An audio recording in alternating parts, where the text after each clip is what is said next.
If you truly want to be mentally fit, here are 10 tips for success. Tip number 1, be a great follower. Here I like to think of Sidney Crosby. Sidney Crosby is one of the best players in hockey without a doubt. But what many people don't know about Sidney Crosby is he was actually a great follower before he was a great leader. In fact, in his rookie season, he lived in Mario Lemieux's basement and learned the game of hockey from Lemieux. He stayed and studied under Lemieux and followed his path. And now, Sidney Crosby is the leader on the team. But first, he was a great follower. If you are trying to be a great follower and you want to find a great mentor, use these 2 tips.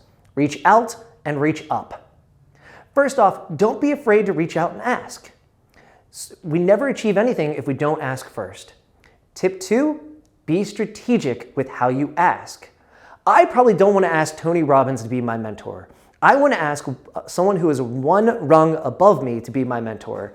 So then that way, I can learn from someone who is close in proximity to me and can help me reach my next goal on the ladder.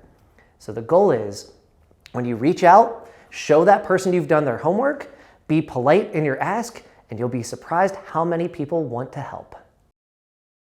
Success tip number 2 is to have hustle muscle. That is, say yes. Go above and beyond your job description. Work a second job, work in the evening, continue your education. The challenge is we think when we graduate school, we are done learning. And that couldn't be further from the truth. Our careers are like marathons. When anybody starts off a marathon, you're all relatively close within the first 5 miles. But it's those who continuously work hard all throughout, that gap gets further and further and further. When you practice hustle muscle throughout your life, that's what will set you apart. Success tip number 3 is to dream big. So many of us dream small because we want to keep our goals realistic or attainable. I don't buy that. I want people to dream big, but I want your big dream to be paired with a huge belief in yourself. I want you to think, I am capable, I believe in myself, I can work hard over a long period of time to make this a reality. If someone else can do it, I can do it. I want you to free your mind to believe that you can be the next Tony Robbins, or you can be the next Tom Brady, or you can be the next Serena Williams. Because once you get past your self-limiting beliefs and you can visualize the dream, that is the first step to making it reality. Tip number 4 is get help. I am working today with filmographer Alex Liu, who is helping me spread the message of mental fitness. I've tried to film myself, but the fact is I'm not a professional filmographer, so I reached out for help. Alex has stepped up and he is making the dream of mental fitness a reality. Anything you want to do in your life that's a big dream, get help. The synergy of bringing on others makes the dream even bigger and even more possible.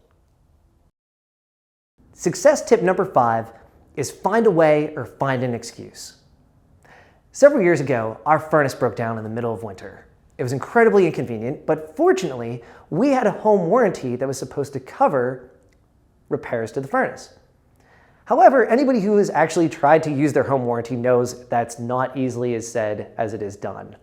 So we call in the repair person and lo and behold, I am still stuck with a giant bill. I don't think this is fair, so I reached out to the home warranty people who gave me the runaround. I then, however, looked up, I wonder who the CEO of this home warranty is. I looked on LinkedIn and Google and found out.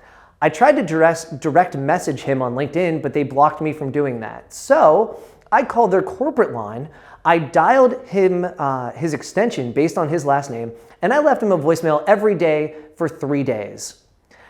By the 4th day, I think the CEO caught on that I wasn't going to give up, and guess who paid the entirety of the repair bill? The home warranty. My point is this.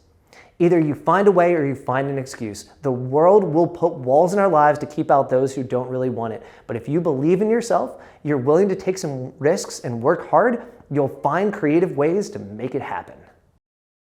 Success tip number 6 is to respect the process. No big goal is ever achieved overnight. The McDonald's brothers, who started McDonald's, are quoted as saying, "It took us 30 years to be an overnight success." Success is a process. For me, it's been 5 years building the counseling practice that is mental fitness. It's been 10 years building the curriculum that is mental fitness that we are now selling as a masterclass to the general public and as a CE intensive for therapists who need credit for their licensures. It's been 10 years in the making, and the process is still in its infancy. Any big goal comes with a long process. But embrace it, love it. It's like reading a great book. You don't want it to be over. I don't want the journey of mental fitness to be over. I don't want your big goals to be over. I want you to enjoy and respect the process.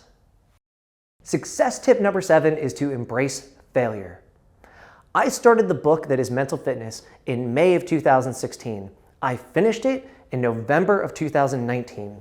Then in early 2020, I tried to get it published, and traditional publishers said no.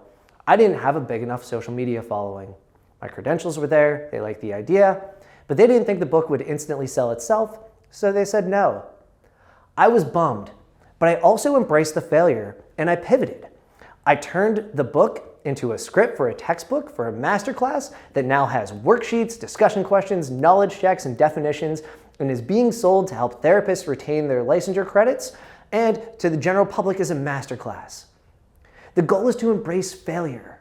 We ought not to ask our kids at the dining room table what they did today that was a success, but rather to ask them what they did today and failed at.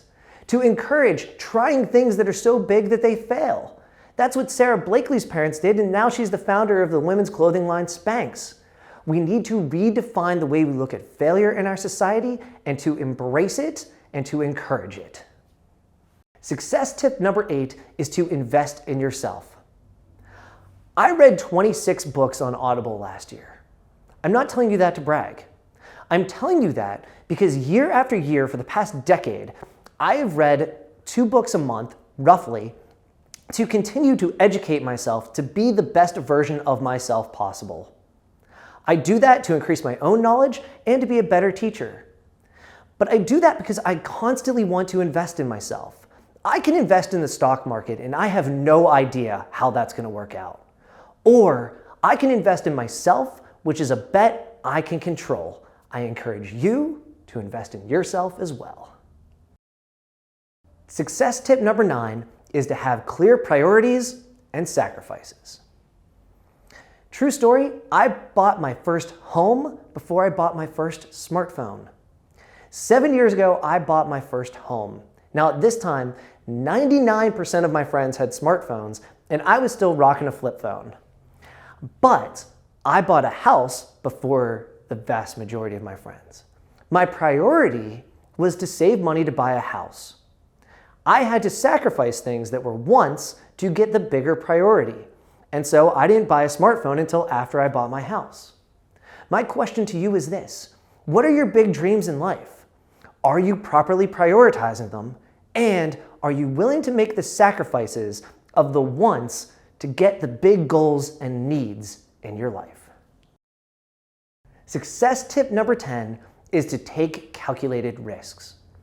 When I started Mental Fitness 5 years ago, I signed for an office. It was about $1,000 a month. I signed to have $12,000 taken off the top of my salary before I had any revenue coming in. Rent is due day one, insurance companies don't pay until months later. It was a calculated risk. It was scary, but I believed in myself.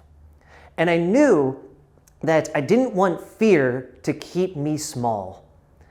I knew that $12,000 was a lot, but I also knew that that was the next step I needed to take to reach my full potential. Here's my question to you. What risk are you avoiding? What calculated risks can you take that show that you believe in yourself and give yourself an opportunity to prove to yourself what you're truly capable of doing?